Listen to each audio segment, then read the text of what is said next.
Have you ever wondered, why do I behave like this? Why do we suddenly get angry or choose to be silent? Why do some people stay up all night working while others are lazy all their lives? The answer is not outside, but deep inside, in your own ego journey. Behavioral science has shown human behavior is not random. Everything you do, whether it's scratching your head, sighing, or deciding to get married, is rooted in your internal needs and external circumstances. The famous psychologist Abraham Maslow described it with the formula B equals F of P times E. That is, behavior is a function of personal needs and environmental circumstances. We act because we are motivated by an internal force field. When we are hungry, we look for food. When we are sad, we look for someone to talk to. When we are heartbroken, we write philosophical captions on Facebook.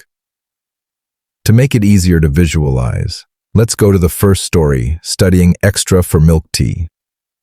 Hung, a 10th grade student, is lazy in math, but strangely, during the 3 summer months, he signed up for extra classes every Saturday afternoon. The teacher thought he was enlightened. His parents were happy to tears. It turned out, in the class there was a girl named Min Thu, the school's milk tea goddess.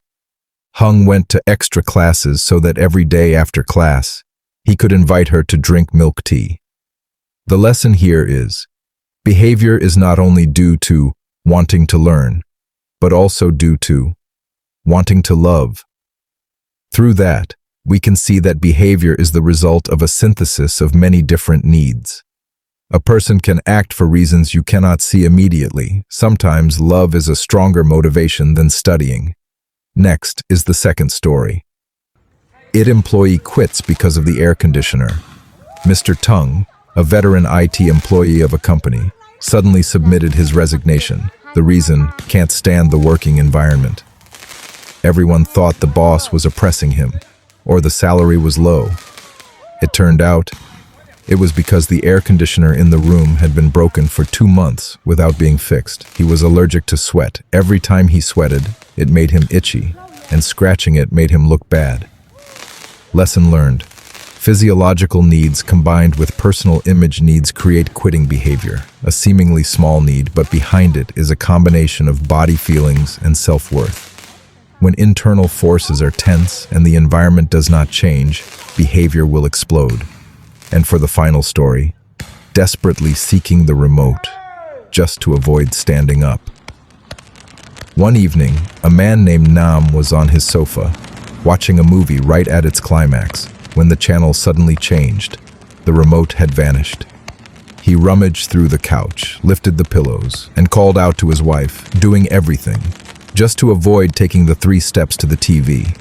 After 30 minutes of searching, he got frustrated and kicked the table, only for the remote to fall out from right under his feet.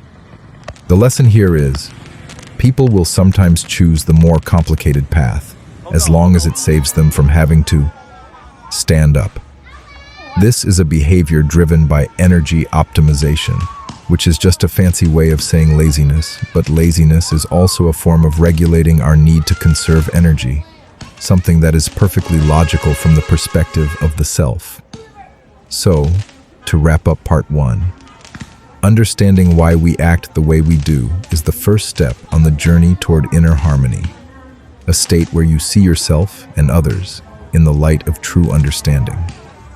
Please remember, first, behavior isn't random. It's a reaction of our internal needs to our external circumstances. Second, successful people are those who can regulate their needs instead of being controlled by them. And third, sometimes our most foolish behaviors are actually gateways into our own soul. In part 2, we will explore the hierarchy of needs, from basic needs like food and shelter to the pinnacle of self-actualization, and why so many people seem to get stuck on their climb. Follow and sub my channel to continue this journey of self-discovery with